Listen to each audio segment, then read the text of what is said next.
Трамп одоо ингэж л бид нар одоо баттай НАТО ус гарнаа. 7 сарын 1-нд бид нар гарцсан байна. Тэгээд 7 сарын 15-нд ер нь бол НАТОгийн санхүүжилт, Украины санхүүжилт дууснаа гэд өөрийгөө тэр Европын эсрэг болоод Америк дотоод одоо дайсандаа юу зарлж байгаа би та хэдийн бас дайсан шүү гэд албан ёсоор зарлчих юм бол тэд юу хийж эхлэх юм бэ гэх юм бол Трампыг шууд утгалаад эхэлнэ.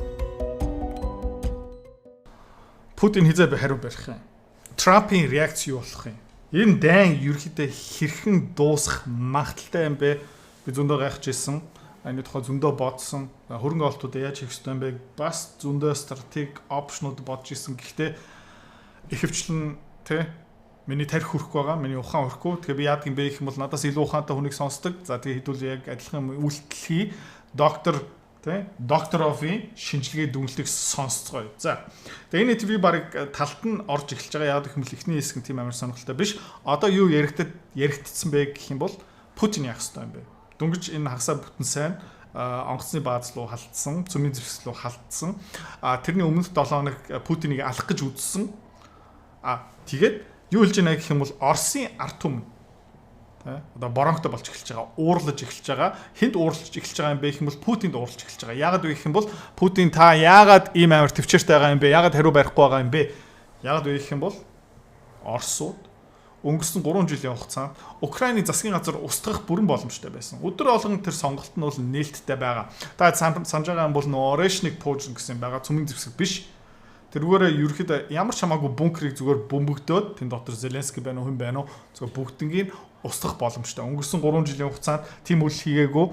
Одоо эднэр манай цөмийн зэвслөө халдаад дэжтэй арга хэмжээ аваач гэсэн дарамтанд орж байгаа. За тэгээд Путин өөрөө ерөнхийлөгч үлдэхийн тулд өөрөө хөөгтмөргүй байгаа юм бол одоо хариу авах ёстой мүү үгүй мүү гэж асуусан байна. За интервью руу орцгоё. I personally see it's very difficult for Mr. Putin to remain in office if he doesn't do something serious now. Доктор хөвлж ийнэ гэх юм бол Путин алтан тушаал дээр үлдэхийн тулд, ерөнхийлөгч үлдэхийн тулд одоо сериозны хариу барих ёстой. Yeah, and are you surprised that he's held back for as long as this has been going on? Because I mean, do you feel like he's been holding back? Oh, of course he's been holding back. The question is, was he justified? Because тэгээд та өөрөө гайхаж байна уу? Путин ерөөхдөө өнгөрсөн 3 жилийн хугацаанд нэлээд тайван байсан. Хариу бариагүй, боронк ягаагүй, уурандаа эмоцтой байх үедээ ерөөсө шийдвэр гаргаагүй. Та өөрөө энэ дээр гайхаж байна гэсэн. Яа, гайхаж байгаа. Гэхдээ гол асуудал нь юу юм бэ гэх юм бол тайван байх ёстой байсан уу? Тайван байх ёсгүй байсан уу? Энэ том асуудал. If he did something dramatic, if the retaliations could be charged with being disproportionate, then we could well be moving closer and faster to World War III. So this held him back. Besides, тэгээд Путин яагаад өөрийнхөө ингэ барьсан бэ гэх юм бол тийм одоо жишээлбэл Украинчууд Путиний амнаас л алдаж байна. За тэгтээ фейлдсэн. Тийм. За тэгээд Киев руу цөмийн зэвсэг явуулчих юм бол мань хүн дайсан болоод эхэлж байна. Орос уу дайсан болоод байна. Тийм. Тэгээд Киев дээр цөмийн зэвсэг шийдчих юм бол дэлхийн 3 дугаар дайн болох магадлал нь бүр амар өснө. Тийм учраас ерөнхийдөө Путин тайван байсан. He was, with good reason, persuaded that the American leadership under Joe Biden was insane. That insane, drunk, whatever you want to call it. Certainly, the behavior of everyone around Biden. Biden was somehow beyond discussion, but that his immediate keepers, the subordinates who actually were running Mr. Biden, whether it was Anthony Blinken or Jake Sullivan, from the perspective of Moscow, these people were insane. Тэгээ хоёрдугаар Байдны засгийн газар. Байден өөрөө угаасаа тархин алидэнэ тэ ялцсан байсан. Өвгөн. Зүнэг өвгөн болцсон байсан. Засгаа өөрөө барьдгүй юу хийжсэн зүгээр нэг хүүхэлтэй байсан шүү дээ.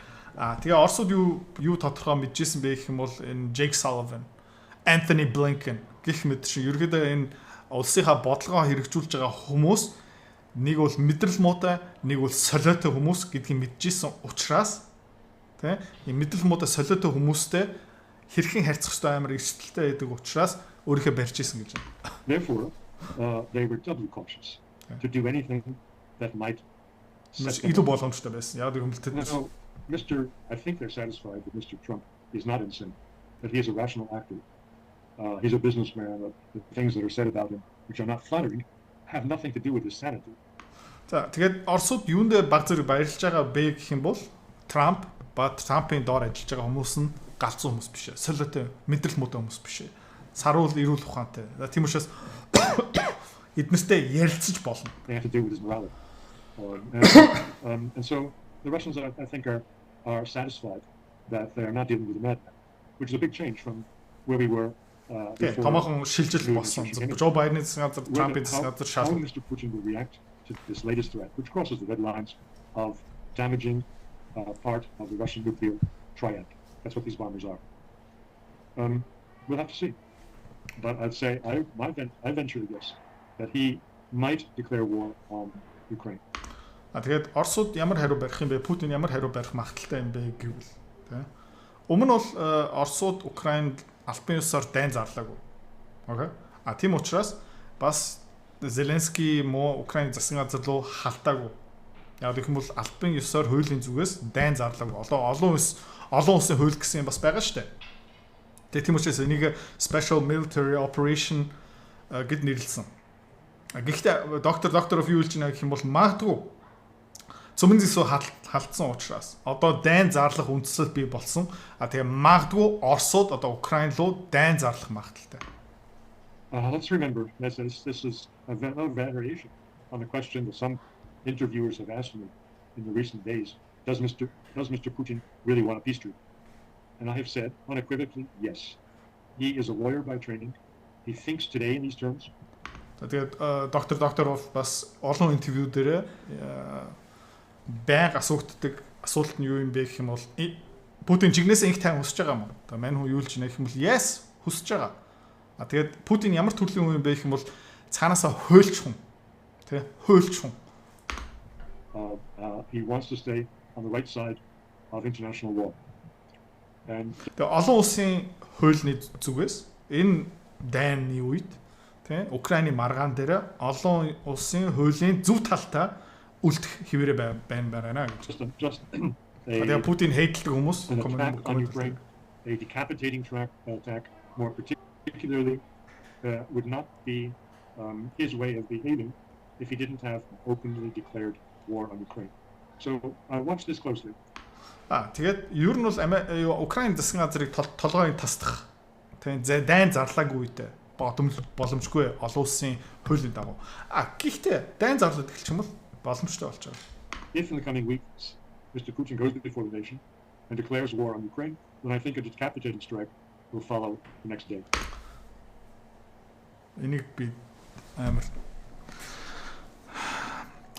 эх хэдэн 7 хоногийн тийм хугацаанд Путин Украинд албан ёсоор дайн зарлчих юм бол тийм камерын урд гараад ард түмнийхээ урд тийм бид нар өнөөдрөөсөө ахуулаад Украинд дайн зарлчих юм бол маргааш тэрний дараах өдөр Украины засгийн газар байхгүй.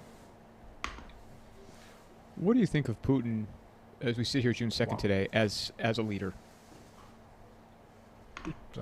Дараагийн асуулт. Та ерөнхийдөө Путин ямар манлайлагч бодож байна? Сайн юм уу, муу юм уу? Дүгнээд үзтээ. He has been a brilliant leader, and I have various essays in this book and otherwise have said that he is a brilliant manager of human resources. Путин бол гайхалтай өдөртөгч гэж байгаа. Окей. За тэгээд юу гайхалтай юм бэ гэх юм бол хүний нууц байгаа хүмүүсээ зөв ашиглаж чаддаг гэж. His basic approach is that everybody is good for something, and even openly exposed, openly criticized villains, thieves who have stolen large sums from the Russian federal budget have been retained by Putin because they also could contribute unparalleled, unequaled services to the state. Тэгээд ягаад хүнийг зөв өдөрч чаддаг юм бэ гэх юм бол Путин өөрөө Орос олигархууд ард түмнээс улсаасаа хэд хэдэн тэрбум долларын хөрөнгийг хулгай хийсэн хүмүүсийг тийм хулгайч нарт улсынхаа дайснуудыг дайн зарлаад гэхдээ тэднийг алаагүй зарим нь. Тэгээд тэднийг ашигласан. Энд дээр юу ярьж байгаа гэх юм бол Роман Абрамович тийм Chelsea FC-гийн эзэн жишээлбэл тэгээд ямар даалгавар авсан бэ Путинээс нэг областын засаг дарга болгосон шүү дээ. Тэгээд иймэрхүү хүмүүсийг хулгайч хэрнээ зөв тушаал өгөөд зөв даалгавар өгөө тэднийг зөв ашиглаж чадсан гэж. Ямар мэрэгчлэр сурах уу? Чи өөрөө хүүхэд чинь мэдээж хамгийн өндөр цалинтай орлоготой мэрэгчлэрээ төгсөх ёстой. За хамгийн өндөр орлоготой мэрэгжил юу бэ гэх юм бол одоо программист, software engineer. Би одоо хүмүүс 3 4 5 сая төгрөгийн цалин санал болгосон ч программист над дээр ирдэггүй. Амар ядаргаатай. Яг их юм тэд нар тийм өндөр эрэлттэй. За санхүү эдийн засгийн сургууль санхүүгийн хичээл зааснаа хажуугаар нь заяа. Тэ? Програм хөгжүүлэлтийг зааж байгаа. Хиймэл ухаан, онлайн худалдаа, UI UX, software development. За тэгээд төгснөхийн дараа бараг баттай ажлын байрт болж байна. Энийг талаар дэлгэрүү мэдээлэл авмаар байгаа юм бол видео нийцлэгээр үзье. So in this sense, he has been in this sense he's been like Peter the Great, who did exactly the same thing, who was surrounded by a lot of scoundrels, whom he used very effectively for the benefit of the state. Тэгээд Путин хинтээ төстэй юм бэ гэх юм бол Peter the Great айгу төстэй. Яагаад гэх юм бол Питерийн эргэн тойрон бас дүүрэн хулгайч нар гэхдээ тэднийг зөв ашиглаж чадсан. So that's one aspect of Mr. Putin. Тэгээд нэг санаа орж иж тэ Монголын ерөнхийлөгч ер нь бас энэ Монгол улсынхаа хулгайч нарыг бас зөв ашиглах боломжтой юм байна тэ. Зүгээр нэг санаа шүү. The biggest proof that the man is extraordinary is that he has raised Russia from in a phoenix-like way from the ashes. What he took over from Yeltsin was a ruined country. Тэгээд хамгийн том одоо Путины хамгийн том хийсэн ажил юу юм бэ гэх юм бол Оросыг хогийн цэгнээсээ авраад тий одоо Европын номер 1 дундаа болгоцсон цэргийн хүчний хөвтөл номер 1 тий Ялцинаас 2001 онд Орос холбоогоо хүлээж авахдаа Орос холбоо бол дампуурсан байсан. Будаа болсон байсан шүү дээ. Гэхдээ өнөөдөр ингээ харах юм бол эрчим хүчний супер павер болсон. Зэвсэг хүч нь бас супер павер болсон тий. Энэ бол маргаангүй шүү. It was a deeply corrupt country. Амар авилгаар идэгдсэн улс. Had been smashed. It had not reconstituted itself. And he turned this around. Тэгээд задрах эрсдэлтэй байсан тий. Тэгээд задраагүй нэгдсэн байдлаар авч үлдсэн гэх мэт. Тэгээд Оросыг ерөөхдөө аварсан гэж үнэ. I'd say that the complete recovery of Russia would coincide with the start of the special military operation. За тэгээд ер нь бол Орос хизээ comeback бутан хийцэн байсан бэ. Орос хизээ буцаад дэлхийн одоо тайз нэрэ эргэж ирсэн бэ гэвэл энэ special military operation 2022 онд эргээд ирсэн гэсэн. Mr. Putin launched it because he was confident that his military had been raised to the level of the most efficient and strongest in Europe, if not in the world, ground forces, and because the Russian economy had been made sanction-proof. Тэгээд яагаад ийм дүнлэлтэд хүрч байгаа юм бэ гэх юм бол Путин энэ дайныг эхлүүлсэн. Тэгээ эхлүүлэхийн тулд икэл байх ёстой. Цэргийн албаахаа хөгжүүлсэн. Тэ аж үйлдвэрлэл. За тэгээ Оросын эдийн засаг ч гэсэн барууны санкц хориг моригныхаа бүрэн дархлаатай болсон байсан. Тийм учраас энийг эхлүүлсэн гэж байгаа. In the preceding 8 years from 2014. Тэгээ 2014 оноос ахуулаад 2022 онд Европчууд, Америкчууд өстө Оросыг санкцаараа бөмбөгцсөн шүү дээ. За тэгээ хятад руу илүү ойрцсон гих мэдчлэн тий. Тэгээд ерөөхдөө дархлаа нь бий болчоод, зэвсэгний хүч нь бий болчоод тэгээ юу исэн бэ гэхэл окей, we're back. Орос буцаагаад ирлээ.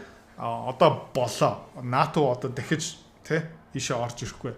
Тэгээд дайн зарлах гэж. This is all under his watch. Okay. So what he achieved speaks for itself. But nobody is perfect and this has been say horses for courses. That a racehorse is not good for the plow, and a plow horse is not good for the races. And the question is whether Mr. Putin is good for today. За тэгээд ерөөхдөө хүн болгон төгс биш ээ. Тэгээд Путин мөнх амьдрын гэж байхгүй. Путин хизээ нэгэн цаг зодгоо тайлна. Тэгээд заримдаа ийм дампуурцсан улсыг буцаагаад хөл дээрээ босгож чаддаг тийм одоо тохиромжтой ерөнхийлөгч байгаа. Одоо байр суурь нөхцөл байдал өөрчлөгдсөн. Тэгээ хүмүүс одоо юу хэрэглээд эхэлж байгаа юм бэ гэх юм бол өнөөдрийн цаг үед Путин Оросд тохиромжтой ерөнхийлөгч мөн үгүй юу гэсэн эргэлзээ бас байгаа. It's an open question. Нэлт асуудал. Is Mr. Lavrov good for today? I've already said no. За тэгээд гадаад хэргийн сайд Сергей Лавров тий албан тушаалтаа тохирсон хүн үгүй гэж байна. Тэгээ 2 жилийн өмнө зодог тайлцсан байх хэрэгтэй гэж байна. I think he should have been replaced 2 years ago. Not just because he's been there too long and has fallen prey to corruption, by corruption very specifically, raising his son in his path, this type of This is very widely practiced in Russian senior positions. And unfortunately, Mr. Lavrov has done that also. Тэгээд ягаад Лавров ер нь 2 жилийн өмнө зодог тайлах хэрэгтэй байсан бэ гэж байгаа юм бэ гэвэл өөрийнхөө яам дотроо ингээ босгож ирж байгаа гэсэн үг. Бизнесийн тэрийг дандаа идэг. Өөрийнхөө хүүхдээ ингээ бэлдээд дараагийн гүйцэтгэх захирал дараагийн эзнээ болгодог. Гэхдээ тэгээ улс төрийн алтан тушаал дээрээ жоохон өөр шүү, тэ хаант улс бишээ. Тэр бол буруу гэж байгаа. Тийм учраас ер нь бол энэ дээрээ Лавров элитийн зайлцсан байх хэрэгтэй гэж. So in business, it's widely considered good management to rotate people. Now, so that they don't gather too much moss under their feet. This is something that is a weak point in the Russian senior ranks. Mr. Putin also, 25 years. He is not irreplaceable. Тэгээд компани хувьд тий хаяа гүцэх захирлуудаа малаалагч нараа ингээд солих хэрэгтэй байдаг. Алтан тушаал дээр. Эсвэл өөр хүнийг орлоо чин цус. Тэгээд Оросын сул тал юу юм бэ гэх юм бол энэ хамгийн дээд зиндааны хүмүүс одоо Дмитрий Медведев, Путин, Лавров тэнд одоо 20-25 жил мөнхөрцөн ялцарсан байж магадгүй. Энэ дээр бол ерөнхийдөө засах юм байгаа гэж. He came in, everyone was asking who is he? Because За тэгээ одоо удахгүй энэ ерөнхийдөө Donald Trump энэ дайн хэрхэн дуусахын, яаж дуусахын гэж ярьж эхэлсэн шүү дээ. Тийм учраас та төвчээртэй байна. so he seemed to have no merit to justify that position as president. Similarly, Mr. Putin will be replaced. Nobody lives forever. The question is how smooth that replacement will be. Тэгээд Путин анх энэ алтан тушаалаа хүлээж авахдаа хинч биш байсан, хүн болгоны эргэлздэг байсан. Энэ одоо хин юм бэ? Чамд ерөөхдөө энэ Орос холбооны ерөнхийлөгч байх ямар ч нотлох юм байхгүй чи буруу газарт ирсэн байж таг гэд тэгсэн хэрнээ ерөөхдөө сайн үзүүлж чадсан. За тэгээ хизээ нэгэн цагт Путиныг орлох хүн гарч ирнэ. Тэгээ энэ тайван байх юм уу? Маргаантай байх юм уу? Иргэний дайн болоод ирэх юм уу? Энэ бол бүгдээр нээлттэй асуулт. And will he be replaced by somebody who also has good judgment and isn't too trigger happy? So this is the situation today. I mean, after all, Mr. Putin was almost killed. He was almost murdered. Okay. Тэгээд Путиний орлох хүн бас яг адилхан тайван хүн юм уу? Саруул ирүүлэх ухаантай хүн юм уу? Төвчээртэй хүн юм уу? Эсвэл тайван борхогтой хүн юм уу? Тэгээ энэ бол томоохон асуудал. Яагаад вэ гэх юм бол 2-7 хоногийн өмнө Украинчууд Путинийг алах гэж үзсэн. Тийм учраас Путинийг хэн орлох юм бэ гэх юм бол маш томоохон асуудал. 2 weeks ago, by drones, which the Ukrainians sent against his helicopter. So the question is not something that I'm introducing as coming from nowhere. We have to consider who runs Russia, for how long, and is there somebody around? Nobody has been groomed to replace Mr. Putin. But among those people who are at the top levels of the Russian government, who could fill his shoes without bringing us all into World War III. За тэгээд Путиний орлох хүн бэлтгэл ажил тийш орсон юм уу? Дараагийн кандидат нь ерөөхдөө ил тот юм уу? Үгүй. Тэгээд дараагийн хүн хэн байх юм бэ? Тэ? Их тайвныг авч үлдэх юм уу? Эсвэл 3 дугаар дайныг эхлүүлэх хүн юм уу? Амар эрсдэлтэй. How much rope does Putin have before, say, the neocons and the people will demand a action? Тэгээд Путинд ерөөхдөө хариу барих. Тэ? Хэр хугацаа болцсон байгаа юм бэ? Өөрийнхөө амнасаа аврахын тулд тий. Цаана бас борогтой хүмүүс байгаа шүү дээ. Тий.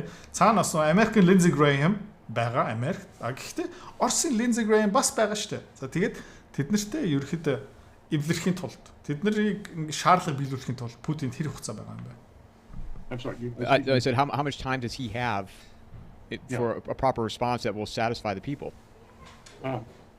Well, I wouldn't expect it to take place tomorrow. He's a man whose favorite word is akkuratno, which Russian translates as carefully, cautiously. So he will do nothing precipitous. But will he do something? He has to do something. За Путиныг юм хийх ёстой. Яг хизээ хийх юм бэ тодорхой биш. Маргааш нөгөөдөр бол хийхгүй. Тэ жоохон цаг хугацаа өнгөрнө. Яг гэх юм бол Путиний номер 1 дүрм юу юм бэ гэх юм бол тайван байцгаая. Russian society will be deeply disappointed with him if he doesn't do something.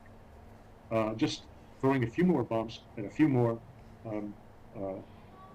underground factories making drones will not satisfy public opinion, considering the gravity of both the attacks we've discussed on the Russian heavy bombers and the terrorist attack, which we haven't discussed, also this past weekend, where Тэгээд дөнгөж сая тийм нэг гүүрийг тесэлсэн. Нэг хэдэн төмөр замын вагон тэндээ бас 30 хүн гимтсэн, 2 унаас барсан, цөмийн зөвслөө дайрсан. Тийм учраас Орос ард түмэн Путиний юу ч хийхгүй байх нь хүлээн зөвшөөрөхгүй. За дахиад нэг жоохон хэдэн Искандер гих мэд чин пуужин явуулаад нэг үйлдвэр дэлбэл авах юм бол тэд нар хүлээн зөвшөөрөхгүй. Тэ? Дараагийн томоохон нүүдэл заавалж хийх ёстой. Perplexed by is, Trump comes into office. Shortly thereafter, Zelensky comes for a visit, and everybody saw that video, and he said, we'll be out. And yet they have not cut off funding to Ukraine, which could, ultimately wrap this thing up very quickly, but yet they haven't. Тэгээд нэг хайж байгаа юм юу юм бэ гэх юм бол те Трамп юу сонгуул юу хэлсэн бэ гэх юм бол энэ даймынх биш ээ. Бид нар гарнаа. Бид нар одоо болоо. Тэгээд Зеленский цагаан орон дотор игээ боронхтоод тэд нар хэрэлдээд тэгсэн ирнэ Украин руу мөнгө урсаалын зэвсэг урсаалын. Би нэг ойлгохгүй байна. Та надад тайлбарлаад өгөөч. Миний би бас ойлгохгүй байна те. Та ч гэсэн. Like when we touch upon Trump, we're touching upon a man who is under fire from very big domestic opposition that is aligned with European opposition, and so is quite strong. He has said many contradictory things, flip-flopping day to day, which make him look foolish, which make him look like a buffoon. Trump Америк дотроо дайснууд байгаа. Тэд нар бас хинтээ нэгтцсэн байгаа юм бэ гэх юм бол Европчуудтай нэгтцсэн байгаа. Окей. Тэгээд тэд нар маш хүчтэй, маш нөлөөтэй. Тэ? Трампыг бүр засгийн газрыг ингээд бүр сүрүүлэх боломжтой хүмүүс, тийм потенциалтай хүмүүс байхгүй. Тэгээд Трамп юу хийсэн бэ гэх юм бол дайн дуусах нь үгүй Путинийг солиотой гэсэн, crazy гэсэн гих мэд чинь тэгээд ингээд байр сууриа маш олон удаа өөрчлөөд тэгээд бүр ингээд сүултээ ингээд хүмүүс Taco Trump гэж дуудагдаад гих мэд чинь тийм ээ. Тэгээд ард түмний нүдэн дээр хаяа энэ Трамп мэдрэл мод тэнийг юм биш үү? Тэ ингээл байнга ингээд салхин иргэдэг дараа. Гэхдээ доктор оф юулж гинэ гэвэл энэ бол зохион байгуулалттай санаатай. To those who are unkind. I am not in the unkind group. I believe that this is all tactical to keep at bay his enemies, to persuade them that, the fellow really listens to the last person who spoke to him. If we can get his ear long enough, we can bring him around to our position. And for this reason, they don't stab him in the back. Тэгээд Америкийн Трампын эсрэг байгаа хүмүүс Европчууд яагаад Трампыг одоо хүртэл нэг худахлаагүй юм бэ, ураагүй юм бэ гэх юм бол тэд нар нэг найдлага байгаа. Бид нар Трампыг энэ Оросын эсрэг дайн татаж боломжтой. Тэ? Бид нар Трампыг оруулчихна, НАТОг оруулчихна, Америкчуудыг энэ дайн руу оруулж, амжилттай оруулна гэсэн найдлага байгаа учраас тэд нар Трампыг өнөөдөр хүртэл худахлааг байгаа. Энэ бол Трампын тактик. They otherwise would do. If they were confident, or if they were certain that he is in the enemy camp and could not be brought around, then they will be going after him with their daggers. Гэхдээ Трамп одоо ингээл жил бид нар одоо баттай НАТО ус гарнаа 7 сарын 1-нд бид нар гарцсан байна. Тэгээд 7 сарын 15-нд ер нь бол НАТОгийн санхүүжилт Украиний санхүүжилт дуусна гэд өөрийгөө тэр Европын эсрэг болоод Америк дотоод одоо дайсанда юу зарлж байгаа юм би та хэдийн бас дайсан шүү гэд албан ёсоор зарлчих юм бол тэдэнд юу хийж эхлэх юм бэ гэх юм бол Трампыг шууд хутгалаад эхэлнэ. So this is a lot of peculiar behavior of Mr. Trump, including what you were just alluding to. He has effectively kept the Europeans out of all the negotiations. We don't hear a word anymore about the coalition of the willing putting boots on the ground in Ukraine. Тэгээд Donald Trump юу амжилт хийж чадсан бэ? Окей.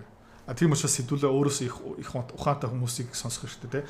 Трамп юу амжилтаа хийж чадсан бэ гэвэл Европчууд энэ инх тайвны хилцлээсээ бүр хасагдсан байгаа. Тийм ээ. За тэгээд Европчууд Keir Starmer, Macron юу ярьж исэн бэ гэх юм бол бид нар цэрэг Украинд байршуулнаа. Тэ тийшээ томилноо. Бас чивчмэг алга болсон. Тэ Трампын амжилт гэж байгаа. Dead. Why is it dead? Because Mr. Trump has kept them at arm's length from the Russian-Ukrainian negotiations. Тэдний төслүүд нь фейлцсэн. Бид нар ширээн дээр хамтсан бла бла бла. Бид нар цэрэг явуулсан бла бла бла байхгүй. Тэг яагаад гэх юм бол Трамп тэднийг ингээд амжилттай зай байруулж чадсан.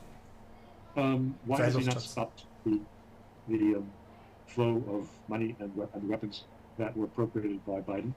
If he did that, then he would be seen to favor the Russians, and his enemies will all gang up. As it is, he has a big problem with the bill which senators Тэгээд зэвсгэний санхүүжилт юм уу зэвсгийн нийлүүлэлтийг тассан зогсоочих юм бол юу болоод ирэх юм бэ гэх юм бол Трамп бол Путиний нохоо шиг харагдаад эхэлнэ. Тэгээд Путиний нохоогийг энэ Америкчууд, энэ Европчууд юу хийгээд эхлэх юм бэ гэх юм бол утгатлаад эхэлнэ тийм учраас тийхгүй байгаа. Тийх боломжгүй. with a bipartisan bill which has 80 signatures on it and is therefore not vetoable in the Senate, which is calling for imposing very harsh new economic sanctions and financial sanctions on Russia. This is the bill that was sponsored by Richard Blumenthal for the Democrats in Connecticut, and the villain of the Republicans, Graham from South Carolina, Lindsey Graham. I expect that bill will be passed in Congress, and at that point, Mr. Trump can put lipstick on the pig, can claim that he has no objection to that new sanctions because the Russians have behaved badly. Тэгээд одоо тэр Senator Graham, Senator Blumenthal дөнгөж сая Украин руу очиж исэн. Тэд нар ямар хуулийн төсөл бэлдэж байгаа юм бэ гэх юм бол Оросын эдийн засаг, Орос холбоо дээр дахиад санкц тавих гэж байгаа. Бүр санхүү, манхүү, нефт, газ, бүх юм дээр санкц тавих гэж байгаа. За тэгээд энийг ерөөхдөө дэмжиж байгаа сенатор бол 80 сенаторууд байгаа. За тийм учраас Трамп юу хийж чадахгүй юм бэ гэх юм бол тэрэн дээр нөгөө вито тавьж чадахгүй. Тэ? Окей. Тийм учраас энэ хууль ерөөхдөө батлагт чинь шин санкц Орос дээр тавигдана. Тэгээд Трамп юу хийж чадах юм бэ гэх юм бол хардаа би ч гэсэн Путиний эсрэг байгаа үстэй тий. Гахааны нүүр уруул дээр одоо уруулын будаг юм гэж сая тайлбарлаа. За. And these sanctions will help to temper the Russians and to bring them closer to peace. At the same time, he will do what you were just suggesting. He will cut off all financial and military aid to Ukraine and reconnaissance aid to Ukraine, saying that will also temper them and make them more amenable to compromise. За, тэгээд тэр хуулийн багц гараад ирэх юм бол шинэ санкц тавьчих юм бол Трамп юу гэж хэлэх юм бэ гэх юм бол хардаа би одоо Оросуудыг алгадлаа. За нөгөө талдаа Трамп юу гэх юм бэ гэх юм бол зэвсгийн нийлүүлэлт, тагнуулын мэдээлэл гэх мэтчлэн Украинд өгөхөө болчихно. Тэ? Хардаа би бас украинчуудыг алгаж байгаа. За, хоёулаа алгадуулсан. Одоо ширээний ард суугаад инх тайван бий болоо гэд энэ тактик явах юм байна. За, тийм учраас Оросуудыг нэг алгадах хэрэгтэй юм байна. Тэгээд Оросуудыг алгадсныхын дараа ямар боломж бүрдэх юм бэ гэх юм бол украинчуудыг алгадах боломж бүрдэх юм байна. And reaching a peace settlement, and he'll walk away from Ukraine. That is how I see this end game. Тэгээд зүгээр Украиныг хайчна. Тухайн үед хайчна. The United States leaving, the Europeans left with chaos and disaster, and the Ukraine probably having a coup d'état to remove Mr. Zelensky and to put in charge somebody who could negotiate an end to the war with Ukraine. Тэгээд юу болох юм бэ гэх юм бол Европчуудыг зөв өнгөрүүлээ хайчиж байгаа. Өнчрүүлээ хайчиж байгаа. Тэгээд асуудал төр чигтээ Европчуудын тий ширээн дээрээ буuna. Тэгээд Европчууд энийг угаасаа дуусгах чадахгүй. Тэгээд юу болох юм бэ гэх юм бол Европчууд бас ингээ хайчин, Украиныг хайчин. Тэгээд юу болох юм бэ гэх юм бол бослог гарч ирнэ. Зеленскийг зайлуулна, устгах нь баг өөхөх баг. Тэгээд ер нь бол цэргийн засгийн газар орж ирээд тэгээд ширээний ард суугаад энэ дайныг эцэлнэ гэж. With the Russians. This is my reading of the situation. Доктор And my Овын explanation of why, дүгнэлт. to answer your question directly, why Trump has not cut off the flow of weapons and finance to Ukraine till now. So your estimation then, kind of summarizing this, make sure I heard you correctly. This is all being tactically done by Trump, knowing what he's the adversity he's facing domestically and from Europe. So he will do this. This bill will get through. At the same time, he'll cut off funding to Ukraine in order to remove the United States from this, and then it will get dumped onto Europe. And how do you see Europe and the rest of NATO then responding? За дүгнээ хэлэхэд те одоо шинэ хуулийн төсөл Сенатыг давчна. Орос дээр санкц тавигдана. Трамп Украиныг хайчна. Тэ? За тэгээд Украин хаягдсныхын дараа юу асууж байгаа юм бэ гэх юм бол дараа НАТО, Европчууд юу их юм бэ? Ukraine. I see Europe pretending to give assistance to Ukraine for 2-3 months, which will be a transitional period. They can't just drop it all. They need time to reformulate a narrative to explain why they are leaving Ukraine also. For some of the European leaders, that will be easier than for others, because some are more invested in the continuing war than others are. За тэгээд Европчууд юу их юм бэ гэх юм бол магадгүй тэр жүжиг 1, 2, 3 сар үргэлжлээд тоглоно. Тэгээ Зеленскийтэй уулзсан. Тэгээ 2-3 сарын дараа Европч бас Зеленский юм Украиныг хайчихна. Яагаад 2-3 сар хэрэгтэй юм бэ гэх юм бол тэд нар хэвлэл мэдээллийн пропагандагаа гаргах хэвээр. Тэгээ түүхээ бичих хэвээр. Зөөр ингээд өмнө баг ингээд Зеленскийтэй ингээд үнслээ явж исэн хүмүүс гинт ингээд хай явчих бол болохгүй. Тэ? Тийм учраас тэр 3 сарын хугацаанд гинт Зеленскийг дайсан болгох чинь авилга идсэн, мэдсэн, тэ? $1 триллион хулгай хийсэн, Монакод нэг хаустай, Флоридад нэг хаустай, эхнэр нь ийм их юм ядададаа тэгэл ингээд Зеленский бүх тэ бузар юм гараад ирчин заяа. Тэгээ Европч oh my god бурхан минь ээ тэ Макрон шууд би өстө тэ энэ хар тамхи хэрэглэдэг байсан байна. Ингээд улсынхаа хамаг мөнгөний ингээ хулгай хийдэг байсан байна. Зэвсгийн 8 хийсэн байна. Гээл тэгэл хайчихна. Окей. За энийг ярьж байгаа шүү. Nonetheless, the end result will be Europe will also leave Ukraine under the bus, and after a certain grace period, so that they can find a common narrative to hand to the. Тэгээд өөр юу хэлсэн бэ гэх юм бол зарим хүмүүс нь салахад айгүй амархан одоо Унгар улс, тэ Словакия гэх мэтчлэн ерөөдөө Итали улс бас зүгээр Зеленскийг хаях айгүй амархан. Гэхдээ өнгөрсөн 2-3 жилийн хугацаанд бүр Зеленскийтэй үхлээ зузарсан хүмүүстэй Макрон, Штармер, Мерц гэх мэт гэдээсэн дуракууд шүү дээ салахад амар хэцүү болно. Тийм учраас тэднэрт юу хэрэгтэй юм бэ гэх юм бол Зеленскигийн бүх бузар юм хэрэгтэй байгаа. Тэр дэлгэрнэ гэж. За. Тэгээ иймэрхүү төгсөл гараад ирэх магадaltaй юм байна. За тэгээд энэ миний толгойн хувьд бол маш том гэрэл гэгээ салхи оруулж ирч чадсан. Тэгээд ийм удаа намайг сонссон баярлалаа. Тэгээд дараагийн контент дээр уулзъя. Програм хангамж, химбэл оюун ухаан, мэдээллийн аюулгүй байдал, онлайн худалдаа хөгжүүлэх web coding, graphic design, UI UX, за virtual art, NFT, blockchain.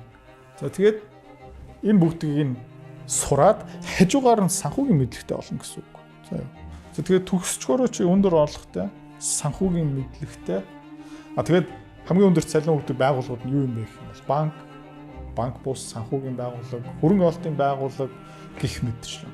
Чи төгсч юм бол бүр над дээр ирж ерөөхдөө анкета бүгэлж болно. Яагаад гэх юм бол надаа банк программист хэрэгтэй. За. Тэгээд нэр хүндтэй Монголын топ сургуулийн нэг тийм санхүү эдийн засгийн сургууль одоо 2 дахь жилдээ нэг зааж байгаа. Тэгээд сонирхолтой юм бэ гэх юм бол чи сураад ирснийхаа шууд дадлахын гэсэн. За. Ганцхан сургуулийн танхим дотор чи янз бүрийн том юм алгоритм сурахгүй. Тэ чи бодит компани дээрээ магадгүй баг ирээдүйн ажил олгогч дээрээ компани дээрээ чи дадлага хийгээд тэ бодит амьдрал дээрээ туршлага аваа. Төгснөхийн дараа чи ингээд баг анкет бүглэх хэрэггүй ч байж магадгүй. За. Тэгээ дэлгэрэнгүй мэдээллийн постны доор байгаа. Тэгээ хүүхдүүдээ эсвэл чи өөрөө ирээдүйдээ өндөр орлоготой санхүүгийн эрхчлөлттэй за тэгээ код бичснийхаа дараа ерөөхдөө гадаад явсан ч болно. Эсвэл гадаадаас халтуурын ажил авч болно. За иймэрхүү юм сонгож байгаа юм бол тий санхүү эдийн засгийн програм хангамжны сургалтыг санал болгоё.